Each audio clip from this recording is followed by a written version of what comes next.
ও উর্মিমালা, আমাদের এখন একটা অনেক বড় সুযোগ এসেছে। আর সুযোগটা আমাদের ভাগ্যকে খুলে দেবে। ওদিকে রাজামশাই বড্ড চিন্তিত। মহারাজ, শান্ত হন, এভাবে চিন্তা করবেন না। বিধাতাকে ডাকুন, বিধাতা সব কিছু ঠিক করে দিবেন। হ্যাঁ হ্যাঁ ফুলপরি, আপনি ঠিকই বলেছেন। আমার ফুলকুমারী সুস্থ হয়ে গেছে, কিন্তু আমার ফুলকুমারী সুস্থ হয়ে গেলেও ওখানে ওভাবে অচেতন হয়ে পড়ে আছে কেন? কেন এখনো কথা বলছে না? কেন চোখ মেলে তাকাচ্ছে না? কেন আমাকে রাজকুমার বলে ডাকছে না? যাক, অবশেষে কুটির থেকে বেরিয়ে আসতে পেরেছি। ওই গ্রামের লোকজন যেভাবে চারিদিকটা পাহারা দিচ্ছিল, তাতে করে তো আমি কোনোভাবেই ওই কুটির থেকে বের হতে পারতাম না। আর আর তাছাড়া ভাগ্যে সেই কুটিরের পেছনে একটা গোপন দরজা ছিল।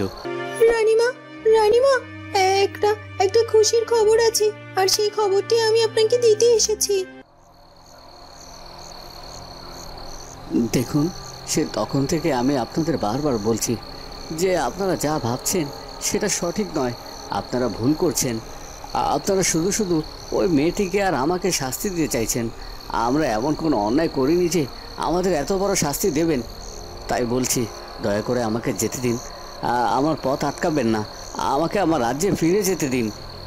সে তখন থেকে আপনাকে বুঝিয়ে যাচ্ছি যে আমরা গ্রামের মানুষরা সহজ সরল হতে পারি, কিন্তু বোকা নই। চোখের সামনে যেটা দেখেছি সেটা কি করে মিথ্যা হতে পারে? আপনি কি অস্বীকার করতে পারেন ওই অবিবাহিত মেয়েটির সাথে আপনি এক কুটিরে একসাথে থাকেননি?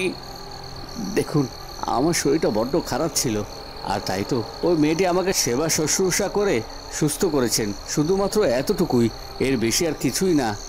দেখুন, আপনি যাই বলুন না কেন, আমরা আমরা গ্রামের মানুষরা সবাই জানি যে আপনি ওই মেয়েটির সাথে এক কুটিরে ছিলেন। আর এটা জানার পর ওই অবিবাহিত মেয়েটি কি আর ভালো কোথাও বিয়ে হবে? কোথাও বিয়ে হবে না। আর তাই আপনাকে ওই মেয়েটির দায়িত্ব নিতে হবে।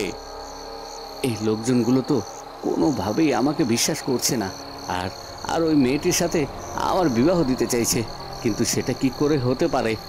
আমি তো আমার ফুলকুমারীকে ছাড়া অন্য কাউকে বিবাহ করতে পারবো না। কিন্তু এদেরকে তো আমি কোনোভাবেই বোঝাতে পারছি না। কি করব এখন আমি? দেখুন, অনেক হয়েছে, আর এত কিছু চিন্তা ভাবনা করা লাগবে না। আমরা গ্রামের লোকেরা যে সিদ্ধান্ত নিয়েছি সেই সিদ্ধান্তই আপনাকে মেনে নিতে হবে। চলুন বলছি আমাদের সাথে, না হলে কিন্তু আপনাকে জোর করে নিয়ে যাওয়ার ব্যবস্থা করব।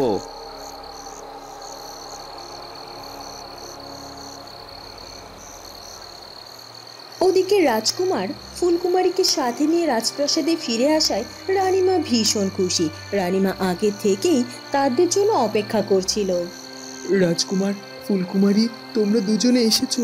কোথায় কোথায় চলে গিয়েছিলে তোমরা?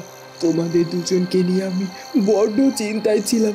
তোমরা কি জানো না, তোমাদের কিছু হলে মহারাজ বা আমার কি অবস্থা হয়? তারপরও আমাদেরকে কোনো কিছু না জানিয়ে এভাবে হুট করে রাজপ্রাসাদ থেকে কেন চলে গিয়েছিলে? আর ফুলকুমারী, তুমি তো বড্ড অসুস্থ ছিলে। এখন এখন তোমার শরীরের কি অবস্থা? তুমি ঠিক আছো তো? হ্যাঁ হ্যাঁ রানীমা, আমি ঠিক আছি। আপনি এত চিন্তা করবেন না, বিধাতার ইচ্ছায় আমি এখন পরিপূর্ণ সুস্থ। হ্যাঁ হ্যাঁ ফুলকুমারী, তুমি সুস্থ হয়ে গেছো, কিন্তু কি করে সুস্থ হলে? এত বৈদ্য কবিরাজ দেখানো হলো, কিন্তু তারা তো কোনোভাবে তোমাকে সুস্থ করতে পারলো না। সবাই বলল তোমার উপর নাকি কালো জাদু করা হয়েছে। তাহলে কি করে সেই কালো জাদুর প্রভাব থেকে মুক্তি পেলে তুমি? না না, এখন মাকে সবকিছু খুলে বলা যাবে না, আর মায়ের এসব কিছুই বিশ্বাস হবে না। তাছাড়া রাজকুমার চন্দ্রকুমারকে দেখতে পাচ্ছি, সে বড্ড চুপচাপ আছে। তার শরীর হয়তো বড্ড ক্লান্ত। আগে কক্ষে গিয়ে বিশ্রাম নিতে হবে। বিশ্রাম নেওয়ার পর না হয় আমি আর রাজকুমার মিলে মাকে সবকিছু বুঝিয়ে বলবো। কি হলো কি ফুলকুমারী, তুমি চুপ করে আছো কেন? বলো। আর তাছাড়া রাজকুমার, তোমার কি হয়েছে? তুমি এইভাবে চুপ করে আছো কেন? তোমার শরীর ঠিক আছে তো? আসলে মা, আমাকে ক্ষমা করবেন। রাজকুমার আসলে একটু ক্লান্ত, ওর একটু বিশ্রাম নিতে হবে, তাহলেও শরীরটা ঠিক হবে। আমার মনে হয় ওকে একটু কক্ষে নিয়ে গিয়ে বিশ্রাম করানোর পর ওর সাথে কথা বললে ভালো হবে। আচ্ছা ঠিক আছে, ওকে তাহলে তুমি কক্ষে নিয়ে যাও।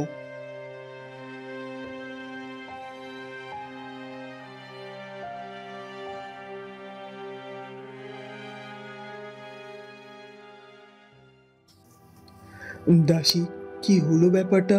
রাজকুমার কোনো কথা না বলে এভাবে চুপচাপ দাঁড়িয়ে থাকলো।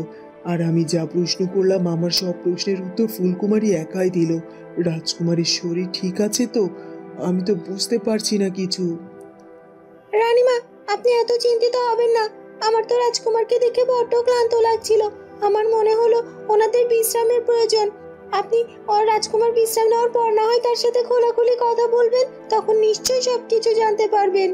হ্যাঁ হ্যাঁ, তুই ঠিকই বলেছিস। কিন্তু দাসী, তুই যে বললি মহারাজ নাকি জানে যে রাজকুমার চন্দ্রকুমার আর ফুলকুমারী ফিরে এসেছে, আর এই খবর জানার পরও মহারাজ এখনো যে এখানে একবার এলেন না, কোথায় আছেন সেটাও তো বুঝতে পারছি না। আচ্ছা, মহারাজের আবার শরীর টরীর খারাপ করেনি তো? সে ঠিক আছে তো? হ্যাঁ হ্যাঁ রানীমা, আপনি তো ঠিকই বলেছেন। আমি সেই কখন খবর পাঠিয়ে দিয়েছি রাজকুমার চন্দ্রকুমার এবং যুবরানী রাজপ্রাসাদে ফিরে আসার ব্যাপারে। কিন্তু আমি তো এটাই ভাবছি যে তিনি তারপরও কেন এখনো এখানে এলেন না। আমি তো ভেবেছিলাম তিনি নিশ্চয়ই এখানে চলে আসবেন। এখন তো আমারও বড্ড চিন্তা হচ্ছে। আসলে দাসী, আমার মনে হচ্ছে রাজামশাই রাজ্যের যুদ্ধ নিয়ে বড্ড চিন্তায় আছে। আর তাছাড়া আজকের মতো তো কোনোভাবে যুদ্ধবিরতি হয়েছে, আগামীকাল সকাল থেকেই তো আবার এই যুদ্ধ আবার শুরু হয়ে যাবে। আর আমাদের সৈন্য সামন্তের যে অবস্থা, তাতে করে আমাদের রাজ্যকে তো রক্ষা করাই দায়।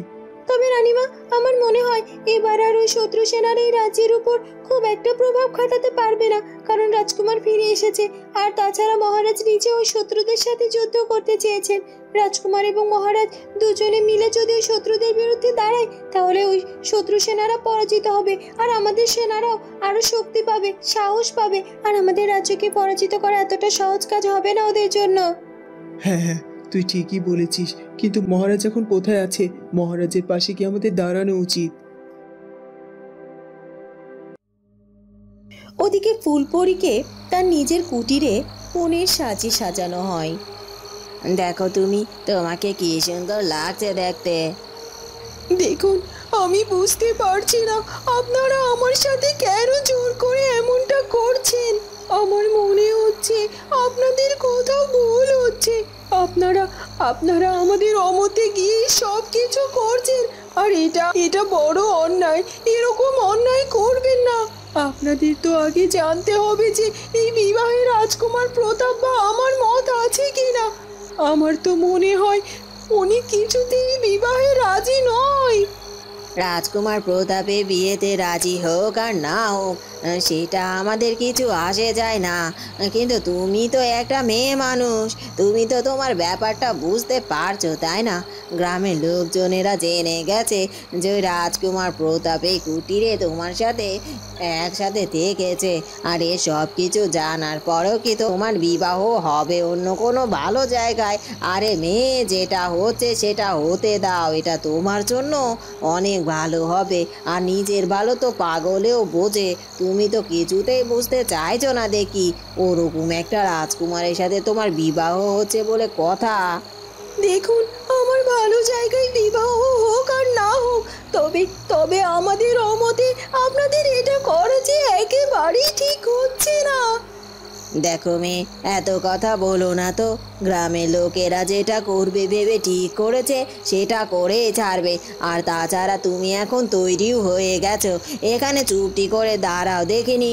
এখনই রাজকুমারকে নিয়ে আসবে গ্রামের লোকজনেরা, বুঝেছো তো?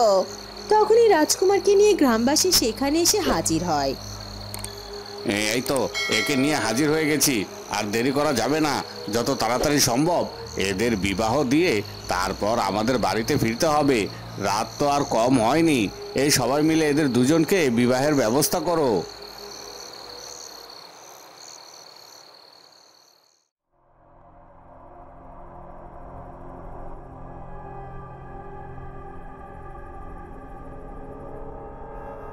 সর্বনাশ, সর্বনাশ হয়ে গেছে।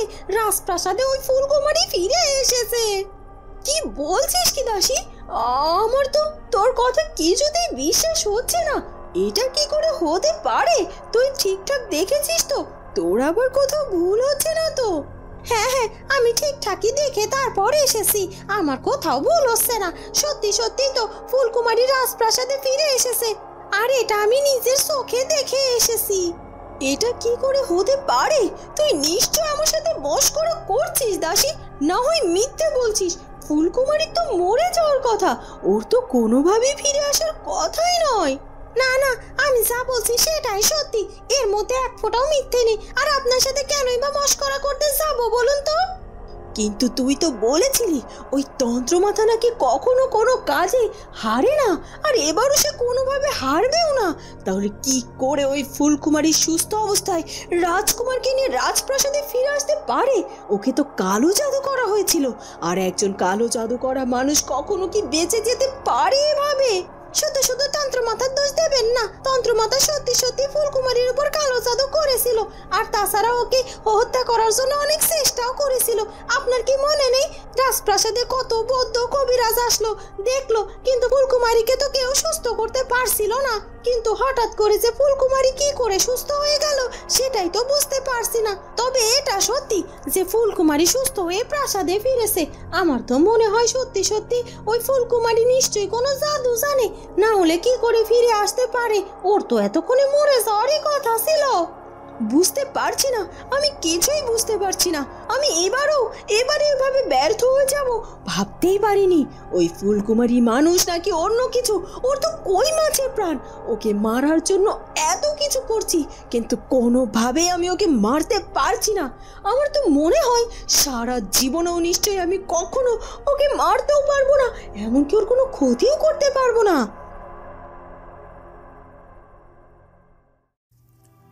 ওদিকে রাজকুমার এবং ফুলকুমারী তাদের নিজেদের কক্ষে বিশ্রাম নেয়, কিন্তু রাজকুমারীর মন ছিল ভীষণ খারাপ। সে চুপচাপ দাঁড়িয়েছিল।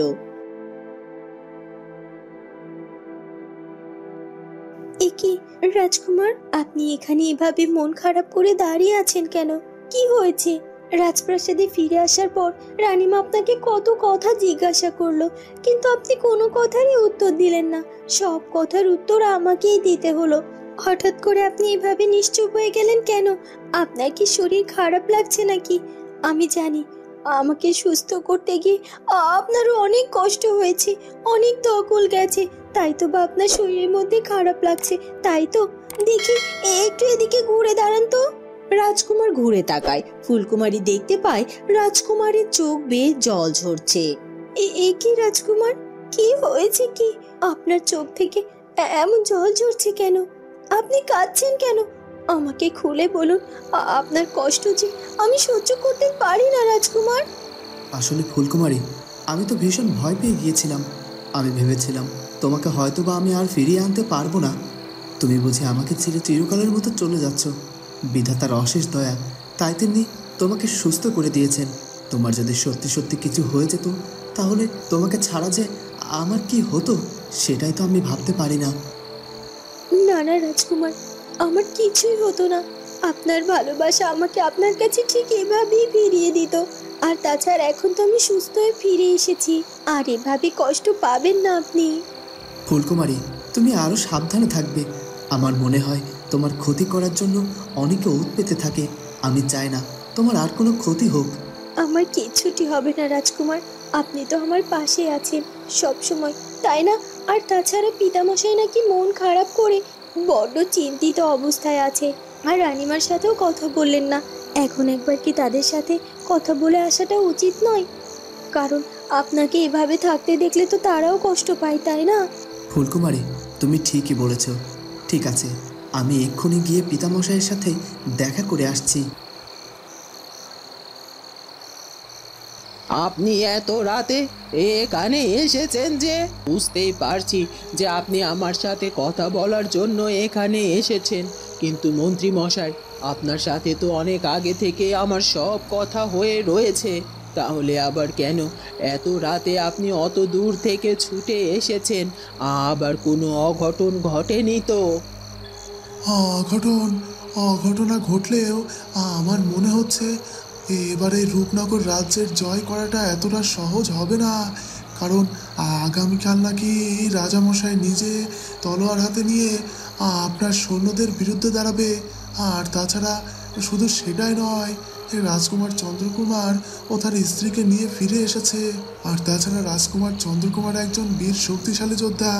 সে যদি কোনোভাবে ওই যুদ্ধে আপনার সৈন্যদের বিরুদ্ধে দাঁড়ায়, তাহলে সে একাই আপনাদেরকে পরাজিত করে ফেলবে। আর মহারাজ তো তার সাথে আছেনই। আর সেই খবর আপনাকে দেওয়ার জন্যই আমি এসেছি। কি বলছেন কি মন্ত্রী মশাই? রাজকুমার চন্দ্রকুমার তাহলে ফিরে এসেছে? ভালোই করেছেন আপনি এখানে এসে আমাকে এই খবরটা দিয়েছেন। তাহলে এবার আমি আমার বিশেষ শক্তিশালী সৈন্য সামন্তকে আরও দ্বিগুণ পরিমাণে পাঠাবো, যাতে করে রাজা রাজকুমার কোনোভাবেই আমাদের সৈন্যকে পরাজিত না করতে পারে। ঠিক আছে, তাহলে আপনি সেভাবে প্রস্তুতি গ্রহণ করে তারপর সৈন্যদেরকে পাঠাবেন। আর আমি তাহলে এখন রওনা দিতে চাই। ঠিক আছে, আপনি আসুন। আর হ্যাঁ, আপনাকে এই বিশেষ খবর দেওয়ার জন্য পুরস্কার আপনার প্রাসাদে পৌঁছে যাবে। আর এখন আপনি যেতে পারেন। রাজমাতা, আমার পুরস্কারের কোনো কিছুর দরকার নেই। আমার শুধুমাত্র দরকার ওই রূপনগর রাজ্যের রাজা হওয়া। আর এই কথাটা আপনি ঠিক রাখবেন তো, যে আপনি ওই রাজ্যকে দখল করে রাজ্যের রাজা আমাকেই বানাবেন? আমি যেহেতু আপনাকে কথা দিয়েছি যে ওই রাজ্য জয় করতে পারলে ওই রাজ্যের রাজা আমি আপনাকে বানাবো, এ নিয়ে আপনার কোনো চিন্তা নেই। এখন আপনি আসতে পারেন।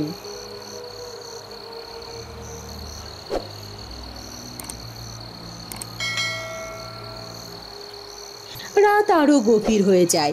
ওদিকে গ্রামের লোকজনেরা সত্যি সত্যি রাজকুমার প্রতাপের সাথে ফুলকুমারীর বিবাহ সম্পন্ন করে ফেলে। অবশেষে আমাদের কাজ সম্পূর্ণ হয়েছে। অনেক বড় অনাচারের হাত থেকে এদের দুজনকে বাঁচাতে পেরেছি, আর আমাদের রাজ্যকেও বাঁচাতে পেরেছি। এবার আমাদের শান্তি। হ্যাঁ হ্যাঁ, আপনি ঠিকই বলেছেন। আর তাছাড়া এই ছেলে মেয়ে দুটো তো অল্প বয়সী, ওরা বুঝে উঠতে পারেনি যে কোনটা অন্যায়। আর যাই হোক, তবে অন্যায়ের পথে যাওয়ার আগেই আমরা সব টের পেয়ে গিয়েছিলাম। আর এখন ওদের বিয়ে হয়েছে, এটা ভালো হয়েছে।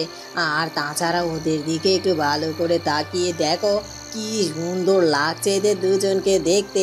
একেবারে যেন রাত চটক, খুব মানিয়েছে, তাই না? রাজকুমার প্রতাপ কোনোভাবেই বিবাহটা মেনে নিতে পারছিল না। শুধুমাত্র গ্রামের লোকজনের ফাঁদে পড়ে সে পরীকে বিবাহ করতে রাজি হয়। কিন্তু ফুলপরী মনে মনে রাজকুমার প্রতাপকে পছন্দ করে, তাই সে বিবাহে খুশি না হলেও অখুশিও ছিল না। রাজকুমার প্রতাপ, আমি জানি না এই ব্যাপারটা ঠিক হলো কিনা, তবে আমার কেন জানি না মনে হচ্ছে আপনার সাথে আমার বিবাহটা হয়তো বিধাতার ইচ্ছে ছিল, তাই তো এভাবে আমাদের দুজনের বিবাহ হয়েছে। তাছাড়া আমার মনে হচ্ছে আমার সাথে আপনার বিবাহটা হয়ে ভালোই হয়েছে। এবার আমার বোন ফুলকুমারীর কাছ থেকে আমি আপনাকে দূরে সরিয়ে রাখতে পারবো। তবে আপনি কি আমাকে আপনার স্ত্রী হিসেবে মেনে নিতে পারবেন, নাকি শুধুমাত্র জোর করে বিবাহটা করেছেন দেখে আপনাকে সব কিছু মেনে নিতে হচ্ছে? বন্ধুরা, কি হতে চলেছে এরপর সেটা জানবো আমরা ফুলকুমারী গল্পের পরবর্তী পর্বে। আর আমাদের আজকের পর্বটি ভালো লাগলে অবশ্যই আমাদের চ্যানেলটিকে সাবস্ক্রাইব করে দিও। দেখা হবে নতুন পর্বে। ধন্যবাদ।